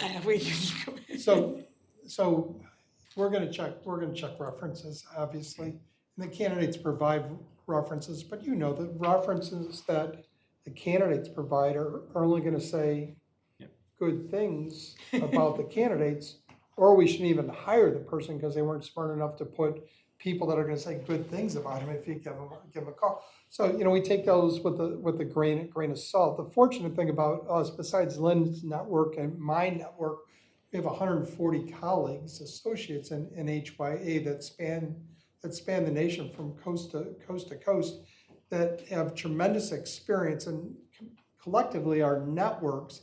It's pretty hard to find an individual that's a cabinet level administrator that someone out of our 140 associates don't know. So we do informal reference checks. So somebody is going to know them directly, or it's going to be one person off from knowing them directly. And so we leverage that in the process. We're big enough, we're cohesive enough to be able to do that. And that would go into the profile as well. We have a connection through to this person And well, if we see concerns, we'll let you know. Yeah, absolutely. right, sure. because to Carrie's point, people put references down that are good references. You know, we also wanna, and we look for patterns. Oh, the superintendent has been to 6 districts in 4 years. There's a pattern there. So any concern that we have, we bubble that up to you, to be completely open and honest. Because we want, you know, obviously I know you want longevity and you want to fit. So after we'll work with your communications department, and then we'll put together kind of a draft of a focus group plan. We would like everything to conclude September 30th. So that's tight. But the reason why is we got to go into recruiting for 6 weeks. And then that's when I know you think we go dark, but we're not, because we're talking to people and we're interviewing people. But we are 6 weeks into aggressive recruiting. Recruiting through also our professional networks, our professional organizations. We run superintendent academies as well all across the country. So we aggressively recruit over that time period. So but you know, this is also, as you all know, the fall, you know, you have Thanksgiving and you have the Christmas, winter holiday as well. So what we'd like to do is work with you to either a special meeting, or we'll, like we did tonight, after you finish your business meeting, we'll present the leadership profile to you. Now, we're gonna post something right away, because we want people to know that this position is open. But we're gonna be very clear that a leadership profile is being developed, and that it is going to be approved by you at X date, and then they are to tailor. We won't interview anybody, but we'll just let them know that the position is open. And so once that leadership profile is final and blessed by you, we will modify the posting accordingly. When you say post, are we talking put it on ISA, put it on the IASBO site, put it on Our ZipRecruiter, site. like Yeah. as So- many platforms as possible? Yeah, so hyasearch.com, if you haven't had a chance to take a look, there's a job page there. We list all the openings that we're aware of, not just our openings, but all of them. So if you want to be a superintendent in the United States, your go-to place to Is look our is website. our website. We get 35,000 unique hits every month on our website for posting. We also post on all of our social medias. We do a monthly newsletter. We have over 30,000 subscribers on our monthly newsletter that goes out to districts and superintendents. And so we will get the word out. You will advertise it, or you'll have a link on your website. If you want to post it on the job bank, the Illinois Association, Illinois Association of School Administrators have a job bank. You can post it on there. Your members as a school district, you can post it in there, and then it'll go through all the administrators. Part of that organization will see it in the state of Illinois. But we're going to get you candidates. It's not going to be hard to get the word out using our outlets, and anything you want to do on top of that would just be icing on the cake. We offer advertisement packages, print and digital. It's very expensive, and we don't see the return on the dollar for that. Our advertisement just on our website alone, and we're going to do more of that, will get you a significant amount of candidates. So look at your look at your schedule in September. Is there a meeting, or what does your calendar look like that last week in September? We have a September 23rd board meeting on the regularly scheduled agenda. Okay, But so we can have the most possible time available, September 30th falls on a Tuesday. We could call a special board meeting then, okay. and that would be, as I understand it, when the conclusion of the That'll be focus the groups- presentation of the leadership profile, yeah. Is it possible to do, is October 7th, you wouldn't recommend doing, you think September 30th is best? Just want to be cognizant of how long we usually leave open to circulate feedback. How busy do you want to be in December? So it depends on your individual It's really your schedules, schedule. because you're because- gonna have to come together moving forward, and if you Yeah. shrink the window, you're not gonna have as many options. And so if you can't do it before September 30 or on September 30, yeah, we can go into October, but it's gonna be a little more possibly challenging to get the 7 of you to together. I think if we do a September 30th meeting date, we can have a usual and customary amount of solicitation for stakeholder feedback. Is that fair to assume? Yeah, that gives a whole month for that, Okay, which so I that's know is plenty of very time. important to you, yeah. Okay. You think that's the 7-day extra from the 23rd to the 30th is worthwhile? Yeah. And then we have just a dedicated meeting solely to that single item, so. We are scary in September, really. So does September 30th work for you A guys? September 30th special. I can do it. Got it. Down. What time? 7 o'clock, right? Yeah, whatever time. Yeah, what is that? 7 is good. 7 is best. 7? Okay. So September 3rd, 7 PM, perfect. September 3rd or 30th? 30th, okay. And I would block out 3-0. 2 hours for that meeting. You got us all. Hours. Yeah, you watch a lot of our meetings. It's the usual. Oh, that's short. 4. There's only one retired super that talks a lot. All right, so then we go into recruiting, and then now I need you, so here's kind of, so think about this and look at your calendars. So we need you for the first slate, it could be 2 days. So we will present the profile to you, we'll present the slate to you. So we'll go over both tiers, so that's a meeting. And then you decide on who you want to interview to invite to round 1. And so that's either going to be a very long day, or that could be split into 2 days.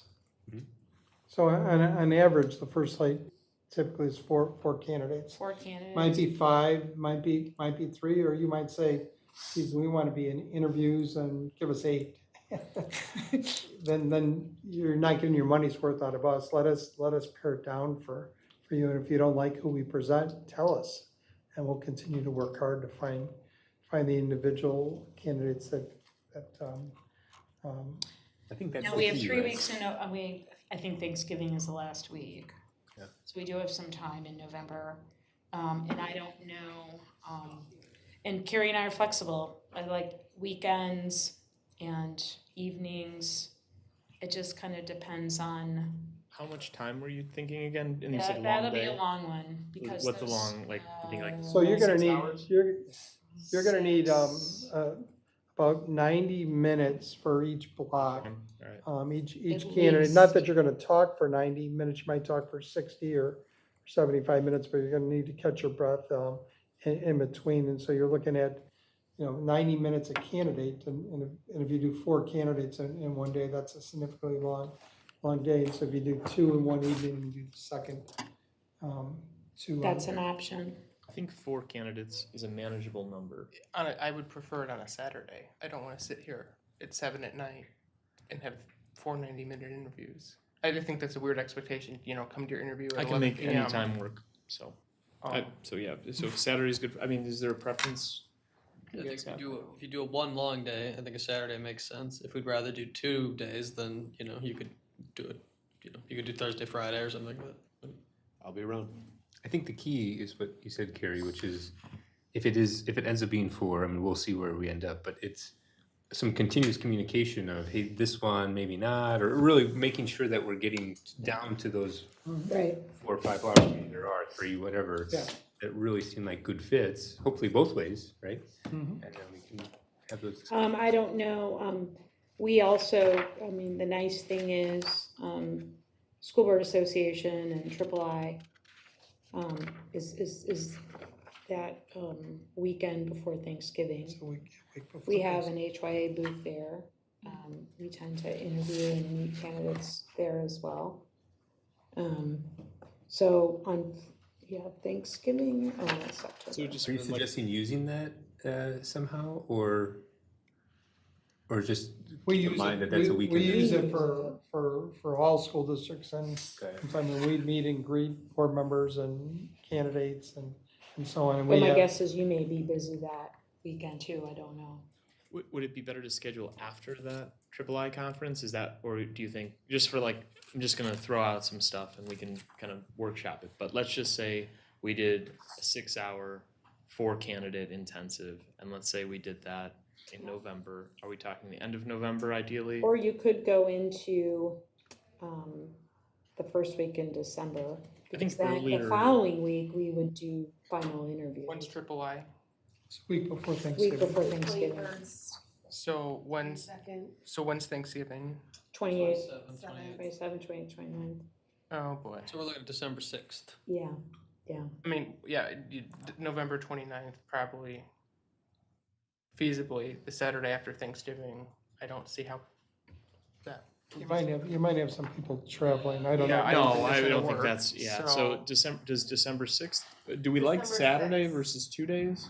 I'm okay with Saturday, but it would have to be the December 6th. Yes, and just note that I will be out of town the 18th through the 25th. So I Of would- December? Of December. Yeah, I think, Okay. yeah. So I So- guess I'd assume we'd block that off anyway. for Is there any Christmas. benefit to doing it before Thanksgiving? I mean, do we lose anything by doing that? I just worry about getting too close to the holiday. So the only thing you could get pinched on is if a candidate is a finalist in another search. Right, that's kind of what I was thinking, And is if like, someone beats you to the, yeah, we don't to wanna the, lose to the out. gun, but we encourage candidates to tell us everything, and if they're involved in another search, we respect that, and as much communication as they can, because then we can help them through that process, but, some school districts will hire right about Thanksgiving or right after Thanksgiving. Those are school districts, there's a small percentage, but you could lose out on a candidate if somebody makes an offer and the person grabs it rather than You could finishing the do, process here. yeah, I mean, you could do November 8th. And then the 6th would be your final. So Saturday, the 8th, and then the final, the 6th. So Wanna 8th block of out November, those then 6th of Saturdays. December. Yeah, Are they usually gapped that much? well, because of Thanksgiving, that's the only problem. If we did the 8th and then the 15th of November, I'm just like, 15th of November, 6th of December. no, I was saying November 8th, November 15th. I think that's out. I'm out. Am I missing There's something? 8 days in a row. Yeah. Now we know who has a social life on the board and who doesn't. I don't Work think there's really hard all harm, week. I don't think there's harm going into December, I really don't. As long as there's no, I don't. I don't wanna lose anything, I guess is Yeah, my. I don't think there's harm. And if we get someone that's like, oh my gosh, this is the person, and we could expedite, I suppose. Yeah, and I don't think there's harm going to the 6th or the 13th, and then the 6th and the 13th of December, I'm talking. And if we have to do a 12, 13, like if there's 2 candidates, you know, in those final interviews, we can talk about what that looks like. The second round is not gonna be 6 hours though, right? Cause Correct. there will be fewer candidates. Fewer candidates, you'll So- spend, you know, more time with each candidate. And But it we'll won't be talk as to you long. how you want to design Won't that be as last. long. Maybe 4 The hours. second one could possibly be during the week. Cause we could do Instead we of- could present the slate to you before Thanksgiving. And then we can work with the candidates to get them scheduled to be here the 6th, and that will be your longest. And then you can decide if you wanna go, you just wanna block out 12, 13, pencil those in. Okay. I'm gonna have to. 12, 13, so we're talking December 12, 6th 6, Yeah. and 12, and then December 13th. Yeah, 13, So 6, 12, and 13 yeah. of December. I'm probably gonna be gone the 8th through the 12th, but I can do the 6th. Okay, 6 you can do, so the 13th. So you can do, The Ellen, you can 6th do and the the 13th? You're gonna be back on the 13th? Don't know. I'm not Should we sure. should we call a friend or call a spouse or? What day is that? And before Thanksgiving, Saturday too? I just know December, like December gets pretty crazy doing, if we did like the 14th, 15th, and then the 22nd of November, are those opportune? Shoot, the weekend. I'm fine. We could look at those, Yeah, those days work better. 14th and 15th work better for me. Or 8/22, 8 and 22 of The November. 14th and 15th of December? Yeah. Of November. Or November. and then hold 2 weeks, and then do final on the 6th. No, I was saying 14th, 15th, and then November 22nd, do the final. Oh, I'm gonna, Is that?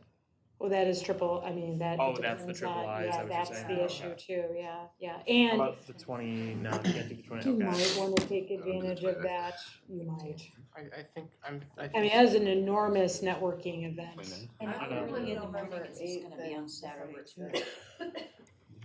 That's gonna be brutal. 8th and 6th. The 8th and the 6th of, that way you're breaking it up, Yeah, yeah. yeah, it works in my schedule. 8th and 6th of which month? 8th of The November. 8th of November and then the 6th December of 6th. December. Okay, and that. And that, Alan, that meets your schedule too, right? I think I can make it work. Yeah. Because the farther off you get into December, it does get, So final I can round's do the that. 6th of December. okay, perfect. And As, then, as of now. right, just Yeah, clarifying, this is I just wasn't saying. We're penciling in, I'm not gonna be available saving the the dates. Of December? That's my, Oh, that's third right. son's birthday. Okay. Which, would the 8th or the When? The 8th? 5th be better? birthday. The 8th? I do the 5th? Yeah, I can do the 5th too. I mean, I Yeah, literally 5th can of make December? any day Yeah. work. We do the 5th, yeah. Must we do the second one that's not as long Well, on the- Saturday? No, because No, we're that's doing what the we're saying. 5th. That's what we're It's saying. Good Friday. On the Friday.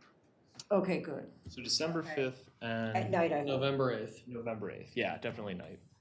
Good. And we could, are there schedule constraints? Could we start maybe one of those earlier?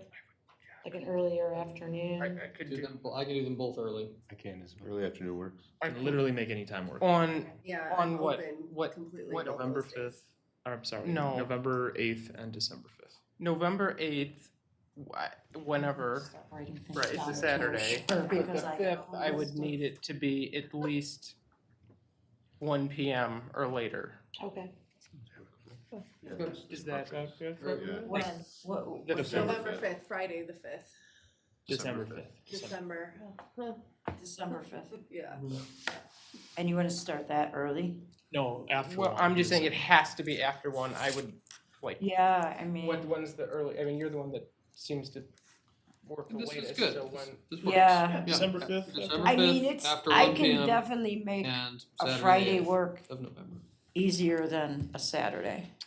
So then, Motion. November 8th, anytime works for everybody. So preference to the morning, I think. Just Well, one that's, second. no, that's a long day. Yeah, The just 8th one is a Saturday. long. That's okay, I can, unless we're talking about you gotta be here at 7 in the morning. If you gotta be here at 7 at night, I'm a night person, I'm not a morning. November 8th. And that first round is, that 90-minute slot, there's a rotation, right? That's not the Yeah. entire board in 90 minutes, because there's no way that's, right, this is a rotation or some sort of No, format the whole board will interview in 90 each minutes. candidate, yeah. Okay. 90 minutes per candidate. So defeated. It's a lot to talk about. And we add a little buffer. Are you in looking for between. like Cross for all this speed out dating, until speed dating we're things, sure or- when it is. I don't know, Except for this is. No, I'm serious, I was confused. I just know when you interview people that there's Sure, a, right? especially in a group, there's a lot of there's a lot of back and forth 11, discussion. 8. It seems like an hour or 60 minutes. 12, That's what I think a lot of that's gonna be cut I'll leave it to the down. format. You guys Yeah. presented and we Yeah, I think a lot of that's Hopefully not too early. yeah, because we'll hold a workshop. If we can start at a nice time, we'll have a workshop to kind of guide through the questions. And typically, we don't sit on the interviews. We're in the room next door. We'll meet and greet the candidates. We'll handle them when they come in and when they go out. If you want us to sit on the interviews, we're happy to do so, but typically we don't. But we will guide you every step of the way to your comfort level through that interview process. All right, so this We is landed on good. 2 days. 2 You got days. us with Eight? 6 And the 5th. and the 5th, but the 5th is gonna be after 1 o'clock. Well, but that won't, well, I think we should set the times too, because Right. after one's not good enough, but we need to. I just Okay. block your calendar in the afternoon. I think it's just What is that okay with Beth? She said there might be a conflict. I can, yeah, if it's in the afternoon, I can arrange my schedule Okay. that far in advance. Okay, perfect. So that was the hardest part of the That was the search hardest part process. of the whole process. That's the hardest part of the search. Congratulations. Let's just Ross is assume all 3 to downhill. 9. 3 in the afternoon? Okay. We take care of everything, so you don't have to And worry what about about anything. Saturday morning, like Saturday? Probably Is that not gonna be super early either? 8 a.m., Yeah, we'll probably, 9 a.m. depends on how many candidates. All right. Who's And the pool providing you draw coffee? from, and the pool you draw from, that's a national pool. So, but do you put emphasis on like local candidates at all or anything like that for anybody that would be more familiar with the district or with Illinois policies? So it's up to you. We're gonna offer the opportunity to get anybody from the United States. And one of the questions we're gonna ask in a little bit, how much do you want to support those out-of-state candidates to come in to interview for the position? And you say, we're not looking to reimburse for travel in on a one-night stay. That's gonna cut down the number of out-of-state candidates that you get, and you're gonna get more local candidates. But that's probably a couple agenda items, a couple bullet Yeah. points ahead. I mean, we'll stay connected with you about where, because you may have one, it's your choice whether to interview them or not. That's the part of presenting the slate, because we'll say, here's this, they reside here, how do you want to move forward? So you will ultimately make those decisions. So that brings us to the next question, residency. Have you thought about residency and your next leader living in the district? Yes. At least not as a Some board. boards I know it's individually. non-negotiable. I've Some thought are about it flexible. too, yeah. I've thought about it personally, but Yeah. I don't, we've talked about it. as a So what's board. the question? The question is, are we okay having somebody work in the district who doesn't live here? Is that Correct. okay? And live here being within, of course, they have to be able to commute here, like here if they live in DeKalb versus like the city of Sycamore, Correct. Mayfield Township, unincorporated the district, we have to make some boundary parameter. It's typically within the school district boundaries. Boards say, yeah, we want the superintendent to live within the school district boundaries. Or they're open to it. Does anybody want to speak first? is that on the job posting? Or I'm just trying to. Yeah, we would put it on the job. Yeah, I think it's important that they live close. I mean, that's a lot of work and it's long hours. In the district, in the community, I think is Yeah. important. For me, it's not. But I mean, within, I'd say an hour commute. I think that's That's a me lot. though. Yeah. But it's up to the person. If they want to do it and they're willing to put in the hours. Yeah, the question, it's typically in the district or it's not required. it could be preferred, you prefer them to live within your school boundaries, or you require them to live within your school boundaries, or there's no expectation. Those are the three choices typically. If we define the criteria now as no preference, and then we get down to it, and there are two candidates, and one lives within 5 miles of Sycamore, Then you really can't use that. you can't use that as a criteria to make the decision. No, and could be legally I understand. I was so that break point. Some boards, I mean, some boards want the superintendent to be the face of the community. They're a leader, they're hand in hand with, they're one of the most important leaders in the community. It just kind of depends, and you can think about it. You have time to think about it. How does the requirement hold suit? It's just somebody Yeah, agrees board that says they need to live in the school boundaries, and so if they do not, they have to move into the boundaries. how's it held accountable? It's just the trust, like, yep, I'm good. Chicago Public Schools, They they have all to need to live in the city. The Chicago firefighters all need to live in the city. Chicago police all need to live in the city. Do you get some people that? I mean, obviously, we would know, right? Everybody Would know. You would know. Some of these, like, and I'm just thinking kind of ahead a little bit, where there's a lot of these like decision point pieces. What we talk about as far as when we do our 60-minute interviews, is it possible to just have you guys, after having aggregated the feedback from us in the 60-minute interviews? Absolutely. That way we're not sitting here because I don't know that you're going to get 7 people to reach consensus. Some boards are very, very, and it's, and like I said, think about it. Just think like we'll probably get to the same outcome if we just individually have the feedback in our 60-minute interviews, and then that information, like the stakeholder input, feeds into this, and then a determination's made. Is that, I mean, I don't know, is the board amenable to that, or do you guys want to hash this out right now? I would personally like to get some constituent feedback on this. If it's important to the people that come and talk to me, then it's important to me. Ideally, the super would live in this community. Well, of course. What gives me pause, or what I'm mildly afraid of, is I don't know how restrictive these terms are. If they find the perfect house right outside but they plan to move to Sycamore in a year, and we've got an understanding that their goal is to move to Sycamore, in 1 or in 2 years. Obviously you want to funnel them to moving them into Sycamore. If it's going to limit our ability to attract the right perfect person, then listing it as required on the application is a little bit scary to me. But if everybody I talk to between now and everybody comes up to me and you're like, no, that's crazy, they have to live in Sycamore, you list it as required. Okay, well then that's where I'm at. Okay. It's better to be upfront about your requirements anyways. Yeah. So we can let this sizzle and then come back to you before September 30th, or when do we have to make that decision? Before September 30th, Yeah. But So that would be when you we will present the include it leadership in our profile. stakeholder focus Yeah. groups. Before we post. That was an excellent idea. Before we post the initial job posting. Oh, so then we could potentially, when you guys present the leadership profile, if we make the decision at that meeting, we'll have gotten the stakeholder feedback to be able to use as the basis for the decision. Oh, wonderful. Okay. Excellent. Yeah, that sounds good. All right, the only other, the only other additional cost, and we don't get anything out of this. It's but optional. It's optional, but this is this third-party background check that we offer.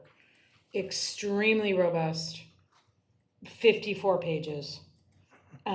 Everything, everything. You don't want any surprises. We don't want any surprises. It's your insurance policy. So we strongly recommend this. Strong. You don't have to use us. You might have a third party that your district uses, but we recommend to all boards. There's third parties out there that could do a comprehensive, in-depth background check on these individuals, from their finances to inside to any footprint at all on the web, on social media, validates the transcripts, everything, in insurance policy. A little bit under $2,000. For all the candidates? No. This is the final. You say the final. Either the final 2 or the final 1. It's up to you. Some boards. Oh, geez, so what if you get to that point and And then you're paying like $4 grand? Well, but then you know, Okay. but You but know. you're happy We because find you out found it's out that you. Yeah, you we said, do "Right." tell them we're doing this and Right. We said, we you have know, yet to be if you have any surprised. skeletons in the closet, Mhm. it's gonna come up in this process. And it's better for you to get it out in front of it rather than having it show up in a in-depth background check and trying to be defensive And actually, we would give it to your legal counsel yeah. for your legal counsel to review. When do you need an answer on, I'm not, I We don't, think. we We don't, don't, we we don't just need one want, right we now. don't want you to be, We're that's throwing the it out only there. additional cost to this Yeah. process, Okay. so we Yeah. wanna be open and I transparent. definitely think we should do a background, I just didn't know. Yeah, whether we want to do that one or not. Right. But Yeah. certainly we should do our due diligence and do a background check. Yes, Right. Awesome, thank you. okay. I think that's, anything else? Oh, think about, again, think about ranges for salaries. We'll need that for the job. We'll need that for the job posting. posting, because in Illinois, it's a requirement. So think about where that's at, need to have that, you know, and, it's Can we Carrie. get that to you on September 30th as well? Is that when we're gonna present that information? I'm just thinking, because the next time we're gonna, like, do you need us to, in aggregate? Just come- as you're kind of, as we're interviewing you and you're thinking about this, think about your salary range. We can put together a salary analysis for you. Yeah, I think I was gonna ask, you hire or you help to Yeah. to place so many superintendents. I think collectively, I'm sure we each have thoughts, but it'd be really great to understand the marketplace Yeah. as it relates to the district. We'd like a copy of the contract, the last contract, just so we can see what some of those other benefits are like. Mhm. Because then it, you know, I just wanted to ask, do we need to have anything ready for the phone interview? You know, when you call us for the interview? only if you, Only if you want to put a PowerPoint presentation No, no. together or No, No, cause you- that you probably- don't- you don't need You're gonna anything. ask the questions that are gonna. yeah. just your sense of humor, that's it. Okay, great. So think about Sally, and like I said, we'll work with somebody at the district to get the current contract. Anything else? Do you have any questions? What do you need from us at the end of it, like right now for this meeting, for everything to go on track timing wise? I don't want there to be any. We got it. delays. You've got everything you need. Got it, Okay. yeah. Kelly will be able to get us to the communication. She's right. In the community. Did a nice job. But we'll present that plan to you. So we'll work through all the stakeholder groups and all that, all those logistics, and say, you know, how does this sound? So we'll work through that probably in the next couple of days. We want to get that. Because it's also it's a wonderful, it's a healthy experience. It's a wonderful experience to be able to bring your stakeholders together and to get feedback. And so we want to really leverage that. One last thing as well, if there are internal candidates, Carrie and I, it is our humble and expert opinion that internal candidates go through the same process that all the other candidates go through. And, you know, and if they end up where they are, so just want to make sure, you know, to make sure you're okay with that as well. But we, you know, if there are internal candidates, we would suggest that those go through the same process. I think there's been a long-standing process in the district. I agree with that personally. I think that makes a lot of sense. That's what we do, is everyone's treated the same. The same process. When we meet with you as well, we'll have another opportunity for you to ask us questions. And like I said, we'll keep lines of communication as open as possible. We'll, you know, the only time you may feel like nothing's happening is when we're recruiting, but we are working very hard during that time period. I think just one thing I just want to say, serious conversation here, right? I think that, so our slogan, if you see, there's an old sign that life offers more in Sycamore. There's a lot of people who have moved to Sycamore over time. Yeah. It's relatively a fair bit of construction. And if you ask people why did they move, especially if they have children, it's not because of Pumpkin Fest, which is a great festival that we have. I hope you come in October. It's because we heard the schools are really good. And that is something that we absolutely want to continue. And so we really are putting a lot of vested interest in you and confidence in you and obviously in ourselves, but to find that person, because it really is a special place. It is, People and seek it's a out town. Sycamore I for mean, lots of reasons. it's one of those districts where it's just not the schools, it's really about the town and the community. It is. You know that. Yeah. But this is a You were in our pillar, sports this is conference an forever, you institution. beat us a lot. Yeah. You have community pride. That's right. But primarily, or not primarily, but yes, across the board, but the schools are very important. And they are in every community, but I think it's just something very special. The community is wonderful. I've been here, I'm born and raised here, so I have some vested interest. But I think it's just important to really convey that. Yeah. And I hope you do visit the schools, because I think We're you'll going see to. the Oh, we will, magic that yeah. happens We will. there. Oh, Looking yeah. forward to it. Carrie like gets in and does play practice sometimes. Don't exaggerate. Sometimes we'll go to a tea party. Got a wonderful orchestra if you play an instrument. Yeah. No, I don't. Feel free to ask us any questions at all. You have our contact information, but I'll also leave my card. Should that go through our point, which is Michael, or is that something that we can reach directly out to you? Or If what you do have prefer? questions too, feel free to, Carrie and I talk. Thank you. And if you ask 20 a minutes. significant question, we're gonna share with the entire board. We'll Perfect. share the answer. Yeah, to the thank you. board, so Thank you. everybody has the same information. No, we're looking forward to this relationship. We're gonna spend a lot of time together, but Carrie and I do all the logistics so you can just, get in the mindset to pick your best leader. Thank you. Oh, thank you for that too. Here you go. I don't know if I have enough. I've got your email and stuff right here. It's at the top of the memo. Thank you. I did have one question. There's interview workshop listed. Yeah, congratulations. Lynn, Carrie, real quick, you have interview workshop listed. Is that a separate calendar item? No, we're gonna do it right before the first interview. Just a quick prep. Beautiful. This is beautiful space too. The space is fabulous. Yeah. They have All other right. agenda items. Thank you very much, guys. Okay. Really, we appreciate Thank you it. for your time. Thank you for your patience. Very helpful. Come get below Sycamore. We invite you.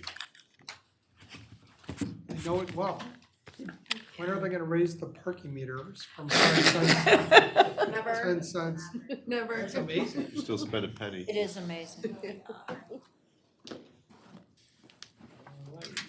Alright. Next item on the agenda. Alright.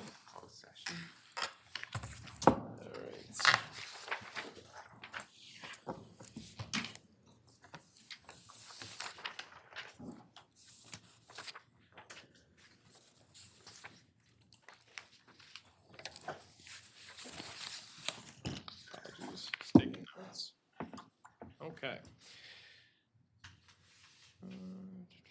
Item 12.01, is there a motion to adjourn to executive session under the Illinois Open Meetings Act? Let's see here, for section 2C1, appointment, employment, compensation, discipline, performance, or dismissal of specific employees. Item 2C2, collective negotiating matters. 2C6, setting a price for sale or lease of district-owned property. 2C8, security procedures. 2C11, litigation that is pending. So moved. Second. Moved and seconded. Any discussion? All right, I'll restate the motion to enter into executive session under Open Meetings Act, ILCS Section 2C1, 2C2, 2C6, 2C8, and 2C11. All right. Kelly, would you call the roll? Mercury? Yes. Tomlinson? Yes. Santu? Yes. Fossil? Yes. Evans? Yes. Grados? Yes. Vito? Yes. Motion carries. Right.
All right, it's 10:36. We're back in open session. The next item on the agenda, item 13.01, amendment of director employment contracts.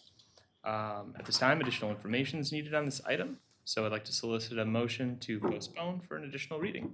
So moved. Second. Moved and seconded. Any discussion? All right, seeing no discussion, all in favor? Aye. Any opposed? All right. Item 14.01, adjournment. There's no other items on the agenda. This meeting stands adjourned. Thank you, guys.